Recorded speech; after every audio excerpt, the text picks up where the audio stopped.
बिस्मिल्लाहिर्रहमानिर्रहीम। अस्सलाम वालेकुम। जी बच्चे, कैसे आप लोग? ठीक है, उम्मीद करता हूँ कि आप लोग ठीक होंगे।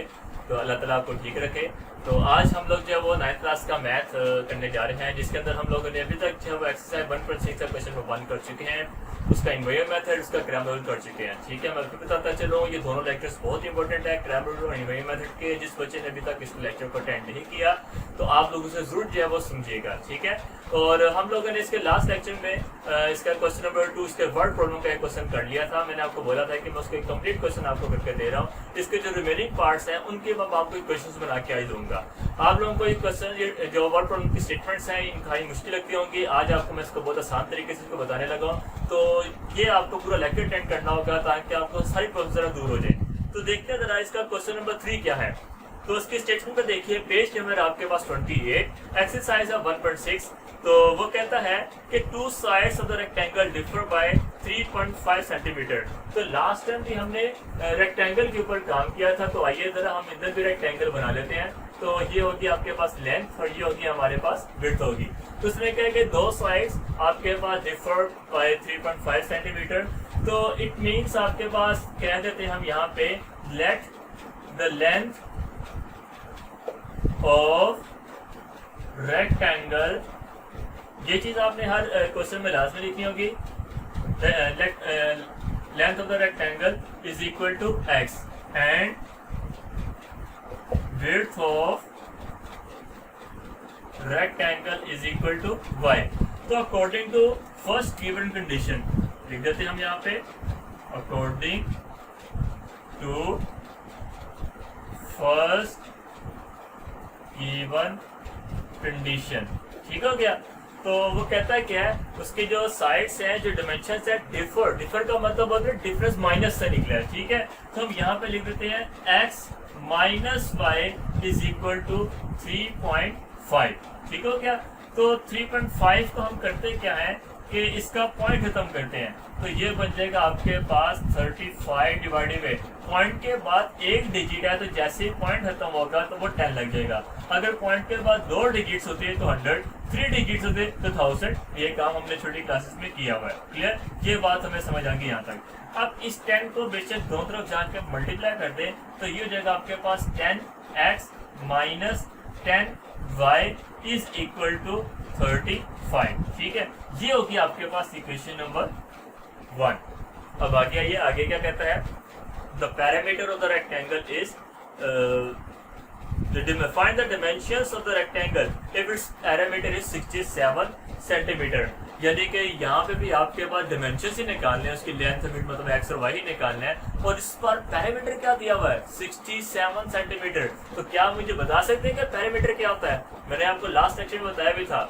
हाँ जी, शाबाश। जो भाई आपके पास पैरामीटर है सम ऑफ ऑल साइड्स, इन तमाम साइड्स को सम कर दें। तो उसका जो फॉर्मूला हमारे पास बना था वो है आपके पास 2x प्लस 2y, मतलब 2 टाइम्स लेंथ हो जाएगी, 2 टाइम्स विड्थ हो जाएगी, इज इक्वल टू, इस बार आपके पास है 67। तो यहाँ पे आ जाएगा आपके पास 7। तो इसके ऊपर हम लिख देते हैं अकॉर्डिंग टू, क्या आएगा, शाबाश, according to second given condition. ठीक हो गया। और ये हो जाएगी आपके पास इक्वेशन नंबर 2। अब आप इन दोनों इक्वेशंस को आमने सामने रखिए और उसको मैट्रिक्स की फॉर्म में कन्वर्ट कीजिए और दोनों पैटर्न से सॉल्व कीजिए। ठीक है, और दोनों पैटर्न से आंसर सेम आएगा। चले आगे आइए, इसका क्वेश्चन नंबर 4 देखते हैं। क्वेश्चन नंबर 4 में कहता है the third angle of an isosceles triangle is 16 degree less than the sum of 2 equal angles. Find 3 angles of the triangle. तो सबसे पहले तो हम देख लेते हैं कि आइसोसेलेस ट्रायंगल होता क्या है। देखिए बच्चे, ये होता है आपके पास, हम क्वेश्चन नंबर 4 करने जा रहे हैं। ये तीनों साइड्स आपस में बराबर है, इससे बोलते हैं इक्विलेटरल ट्रायंगल। क्या बोलते हैं? इक्विलेटरल, मतलब तीनों साइड्स बराबर है। ठीक है, इसकी डेफिनेशन आपके जो एंड पे ग्लोसरी में लिखी हुई है, आप लोगों ने याद भी करनी है, इसकी फिगर बनानी है, बहुत इंपॉर्टेंट है डेफिनेशन पॉइंट ऑफ व्यू के वाले से। उसके बाद ये जो ट्रायंगल मैं बना रहा हूँ, इस ट्रायंगल को बोलते हैं आइसोसेलेस ट्रायंगल। ठीक है, इसको आइसोसेलेस ट्रायंगल क्यों बोलते हैं? क्योंकि आपके पास इसमें 2 साइड्स या 2 एंगल्स आपके पास क्या होंगे, इक्वल होंगे। मतलब ये दोनों साइड्स आपके पास क्या है, इक्वल। तो तो आइसोसेलेस ट्रायंगल ऐसी ट्रायंगल होगी जिसमें दो साइड्स क्या होंगी, इक्वल होंगी। इक्विलेटरल में तीनों, आइसोसेलेस में दो, और जो आपके पास ऐसी ट्रायंगल जिसमें कोई भी साइड इक्वल ना हो उस ट्रायंगल को बोलते हैं स्केलेन ट्रायंगल। ठीक है, तो ये कुछ आइसोसेलेस ट्रायंगल जो दो साइड्स बराबर नहीं लग रही, ये शाबाश। तो ये आपके पास स्केलेन ट्रायंगल होगी, ये आपके पास आइसोसेलेस, और ये आपके पास क्या है, इक्विलेटरल ट्रायंगल होगी। क्लियर? तो मैंने आपको तीनों में फर्क बता दिया है। आइसोसेलेस ट्रायंगल के ऊपर हम डिस्कस करने जा रहे हैं क्योंकि आपके क्वेश्चन में लिखा हुआ है आइसोसेलेस ट्रायंगल के बारे में। तो अब एक बात मैंने आपको बता दी कि आइसोसेलेस ट्रायंगल की आमने सामने वाली साइड, आमने सामने नहीं मतलब दो साइड्स, कोई सी दो, ये दो होंगी या ये दो होंगी, ये दो होंगी, वो इक्वल होंगी। तो जोन सी दो साइड्स आपके पास इक्वल होंगी तो उसकी जो आपके पास ये जो साइड होती है बेस साइड भी बोलते हैं, तो यहाँ पे जो एंगल बनेंगे वो भी क्या होंगे, इक्वल होंगे। ठीक है, तो जैसे साइड्स इक्वल है तो आइसोसेलेस ट्रायंगल में आपके पास एंगल्स भी क्या होंगे, दो इक्वल होंगे। उसी तरीके से इक्विलेटरल में आपके पास तीनों एंगल्स भी इक्वल होंगे, तीनों साइड्स इक्वल, तीनों एंगल्स इक्वल। आइसोसेलेस में दो साइड्स इक्वल, दोनों एंगल्स इक्वल। स्केलेन ट्रायंगल में कोई साइड इक्वल नहीं होती, कोई एंगल इक्वल नहीं होता। तो अब ऐसा है कि अब हम यहाँ पे कहते हैं कि अगर दो एंगल्स आपके पास इक्वल है तो लेट कर लेते हैं, फिर इसको हम एक्स कहेंगे। अब मुझे नहीं पता कि इसकी क्या वैल्यू है, अगर ये x है इट मींस ये भी मैं कह देता हूँ कि वो भी आपके पास क्या होगा, x, और जो इसके सामने वाला एंगल है तो वो लाजमी कोई और होगा, तो वो मैंने उसको क्या कर दिया, ये y लेट कर दिया। ठीक हो गया, तो ये दो जो मेरे पास इक्वल एंगल्स हैं इनको मैंने क्या कर दिया, x, और जो आपके पास तीसरा एंगल सामने वाला है वो मेरे पास क्या हो गया, y। अब मैंने आपको फिगर्स के जरिए बता दिया कि x और y मैंने क्यों कैसे लिया, इन दोनों को x क्यों का, क्योंकि ये दोनों एंगल्स क्या है, इक्वल है। और इक्वल क्यों है, हमारे पास ट्रायंगल आइसोसेलेस ट्रायंगल है। चले, ये बात समझ आ गई। अब जरा इसके स्टेटमेंट को दोबारा देखिए, वो कहता ये है the third angle of an isosceles triangle is 16 degree less. The third angle मतलब इस एंगल के बारे में बात कर रहा है y, वो क्या है, मतलब ये जो y है वो 16 डिग्री लेस, 16 डिग्री कम है, मींस माइनस। ठीक है, ये चीज। उसके बाद then the sum of two equal angles, तो इन दोनों एंगल्स के सम। ठीक है, मतलब अगर मैं इसको x और x, ये दोनों इक्वल एंगल्स हैं, इन दोनों का अगर मैं सम करूं तो सम होता है आपके पास इस तरीके से। तो यहाँ पे हम लिख देते हैं according to first given, first मैंने लिखा नहीं, फर्स्ट गिवन कंडीशन लिख लीजिएगा।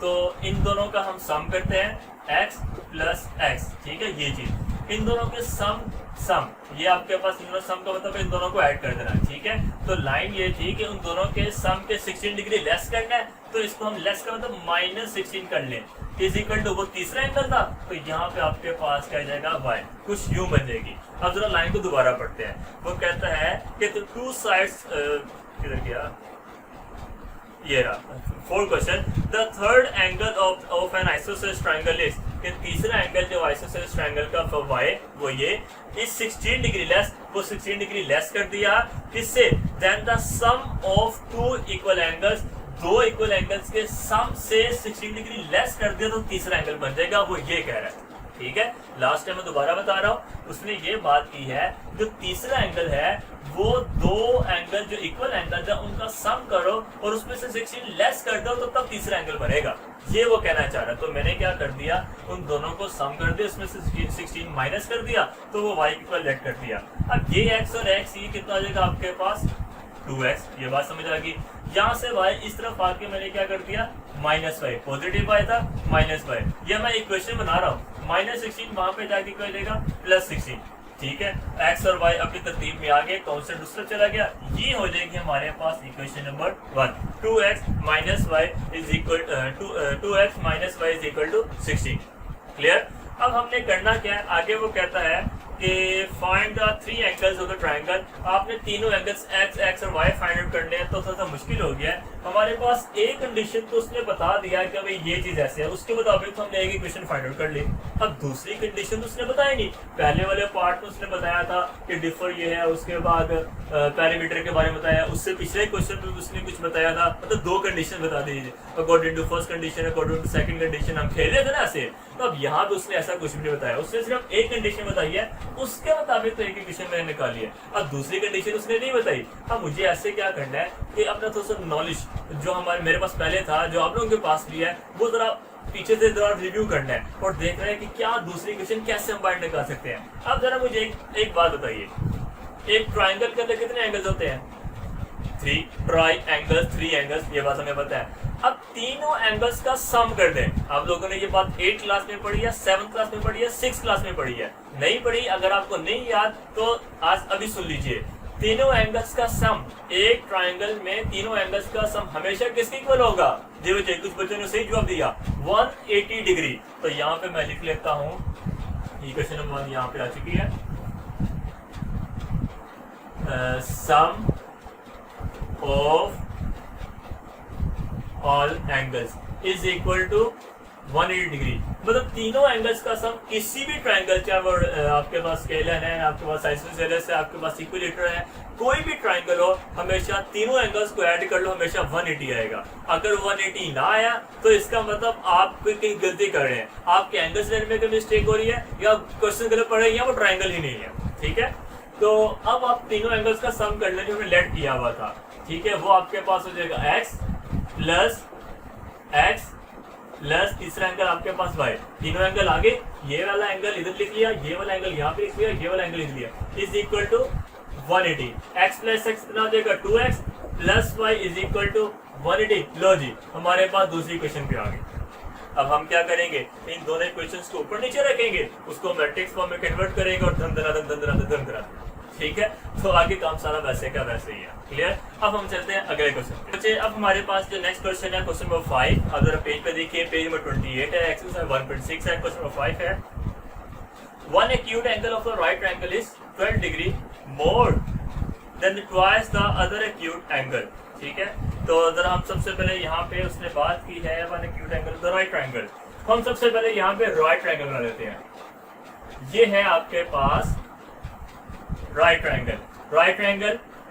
ये बच्चे, क्या राइट ट्रायंगल क्यों उसे कहा गया? हाँ जी, शाबाश, क्योंकि एक एंगल आपके पास यहाँ पे हमेशा क्या होगा? 90 डिग्री का होगा। मैं 90 लिख नहीं रहा, ये साइन ही रिप्रेजेंट कर रहा है, ये 90 डिग्री है। क्लियर? अब आपके पीछे एंगल ये रहेगी, एक ये एंगल है और ये डिफरेंट हो सकते हैं, सेम भी हो सकते हैं, कोई पता नहीं। तो इधर मैं लिख देता हूँ x और यहाँ पे मैं लिख देता हूँ y। अब ये जो एंगल है, चाहे x है चाहे y है, इन दोनों एंगल्स को हम क्या बोलेंगे? ये एक्यूट एंगल्स है। ठीक है, तो एक राइट ट्रायंगल में ये आपके पास 90 डिग्री, ये जो दो एंगल्स होंगे आपके पास हमेशा 90 से बिलो होंगे। ठीक है, तो जिसे हमने एक्यूट एंगल्स का नाम दिया। एक्यूट एंगल्स ये भी हमने पहली क्लास में पढ़ा हुआ है। एक्यूट एंगल्स वो एंगल्स होते हैं जो 90 डिग्री से बिलो होते हैं। जो 90 डिग्री एंगल्स पे होते हैं उसे हम राइट एंगल बोलते हैं, और जो 90 डिग्री से अबव हो जाए तो वो आपके पास क्या कहलाते हैं? एक्ट्यूस। याद आया? ठीक हो गया। तो अब बात उसने की है, one acute angle of the right triangle is 12 degree more than the twice of other acute angle। तो उसी तरीके से हम बात कर लेते हैं कि according to first condition लिख लेते हैं, according to first given condition। ठीक है, तो अब आपके पास जो एक एंगल है ये y, लेट कर ले y इज इक्वल टू इसका जो उसने बात की ट्वाइस, दूसरे वाले एक्यूट एंगल के ट्वाइस का मतलब 2 गुना ज्यादा, तो हम इसे कर लेते हैं 2x। अगर x तक ट्वाइस 2 बढ़ा दो तो 2x हो गया। इसलिए उसने क्या किया? 12 डिग्री मोर। तो जब उसने डिफर की बात कर रहा था, डिफरेंस की बात कर रहा था, लेस की बात कर रहा था, हम माइनस कर रहे थे। अब जब वो मोर की बात करेगा तो हम प्लस करेंगे, और यहाँ पे 12 क्या है? 12।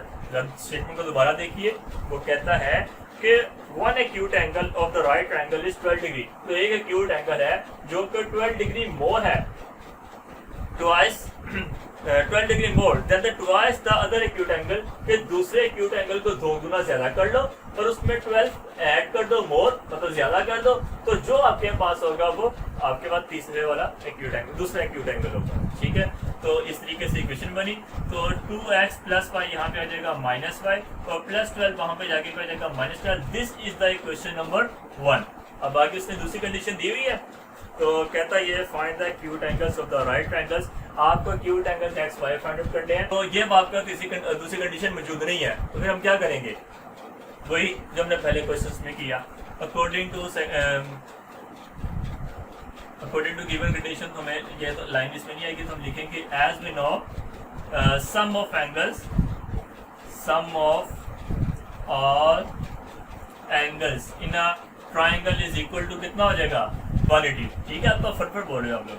अब सम ऑफ एंगल्स कौन कौन से हैं, चलो एक बात तो ये समझ आ गई, X plus Y, X plus Y plus तीसरा एंगल कौन सा है, ये एक्स ये वाई, तीसरा एंगल ये कौन सा है, लिखा नहीं हुआ, उसने क्वेश्चन में मेंशन भी नहीं किया हुआ कि मैं तीसरा एंगल कौन सा हूँ, लेकिन उसने एक वर्ड यूज किया राइट एंगल। आपको देखने से भी पता चल रहा है यहाँ पे क्या है 90। तो तीनों एंगल्स हो गए इज इक्वल टू 180। 90 प्लस हो रहा है, वहां पे जाके क्या हो जाएगा minus 180 minus 90। So x plus Y is equal to 90। तो ये बन जाएगी क्वेश्चन नंबर 2। अब अगला काम आपके पास वही है, इसको क्रेमर रूल से ये इनवर्जन मेथड से सोल्व कीजिए। आइए, इसका जो 6 क्वेश्चन है जो कि बहुत सारे स्टूडेंट्स को इसको डिफिकल्ट लगता है, तो हम जरा इसको आसान तरीके से करते हैं। उम्मीद है कि अभी तक आपको सारे क्वेश्चन आसान समझ आ रहे होंगे। तो अगर आपको अभी भी कोई क्वेश्चन में कोई मसला है तो आप मुझे जरूर डिस्कस कीजिए। क्वेश्चन नंबर 2 है, 2 cars are 600 kilometre apart are moving towards each other.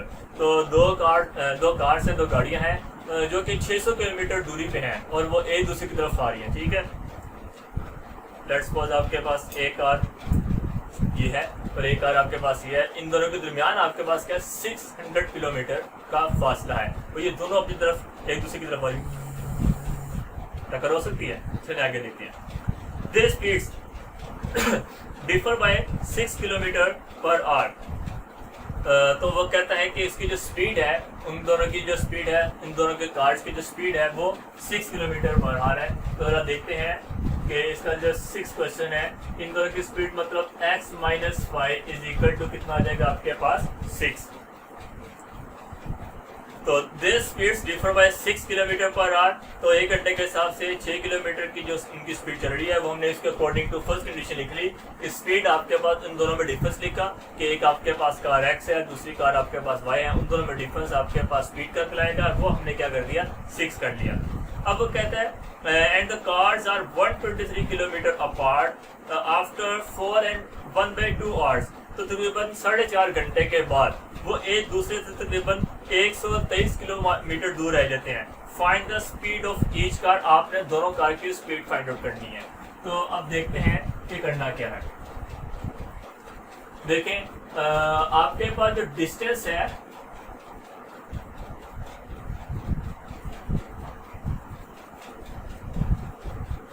Total distance, तो टोटल डिस्टेंस अगर आप इसके क्वेश्चन के शुरू में देखिए तो वो है आपके पास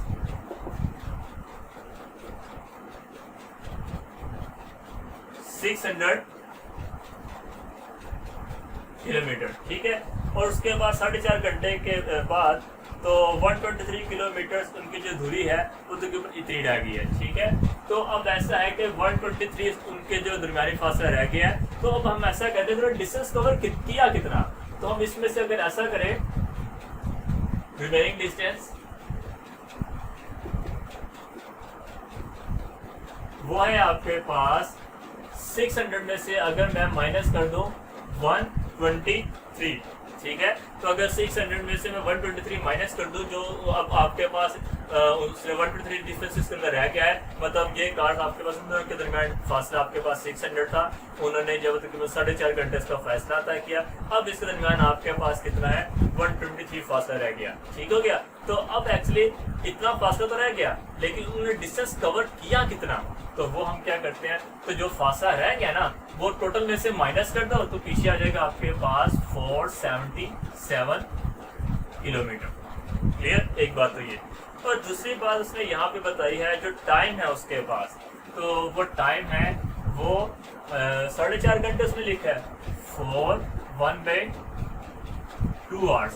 तो ज़रा इसको सही फॉर्म में कीजिए, वो हो जाएगा आपके पास 2 4 द 8, 8 + 1 9, 9/2 आवर्स।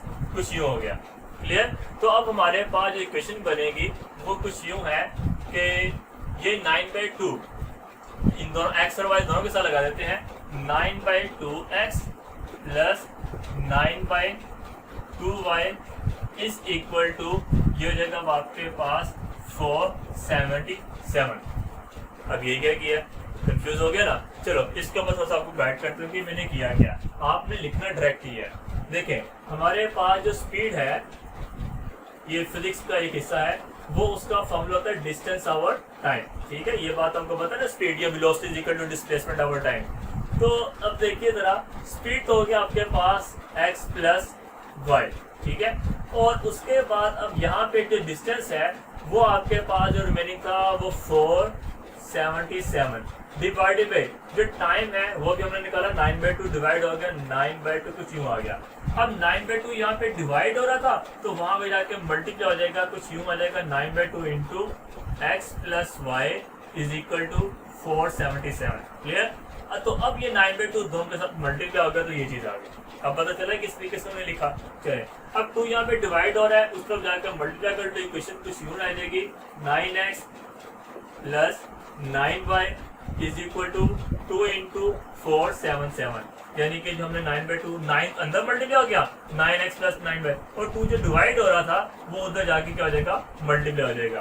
तो कुछ अब आपके पास इक्वेशन ये बन जाएगी, 9x + 9y is equal to 2 7 द 14 1 4 आ गया, 1 कैरी, तो 2 7 द 14 15 1 कैरी, 2 4 द 8 9 54।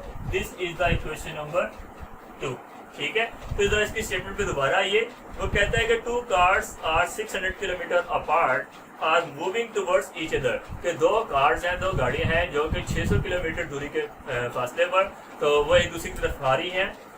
देयर स्पीड्स डिफर बाय, अब उनकी स्पीड्स डिफर मतलब उनकी जो स्पीड का जो डिफरेंस है वो 6 किलोमीटर है, इसलिए मैंने उस टाइम डिफरेंस तो इसलिए मैंने इन दोनों में माइनस का साइन लगाया था, ठीक हो गया। और आगे वो कहता है कि the cars are 123 kilometre apart after 4/2 hours, find the speed of each car। तो तकरीबन 4.5 घंटे के बाद उन्होंने तकरीबन 123 किलोमीटर की दूरी इनके दरमियान में रह गई। तो जब मैंने उसको इसमें से माइनस किया तो तकरीबन मेरे पास टोटल डिस्टेंस जिन्होंने कवर किया हुआ था 477 आ गया। टाइम 4.5 घंटे दिया था, 2 4 द 8 8 + 1 9 9/2 आवर्स आ चुका था।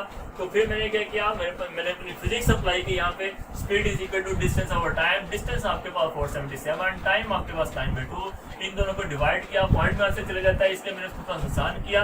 ये पूरा हिस्सा यहाँ पे डिवाइड हो रहा है, उस तरफ जाके मल्टीप्लाई हो जाएगा। इस 9 को मैंने अंदर मल्टीप्लाई कर दिया और जो 2 डिवाइड हो रहा था वो मैं उसको दूसरी तरफ ले गया, और जब उसके साथ मल्टीप्लाई हुआ तो 954 ये चीज़ आपके पास ऐसे आ गई, ठीक है।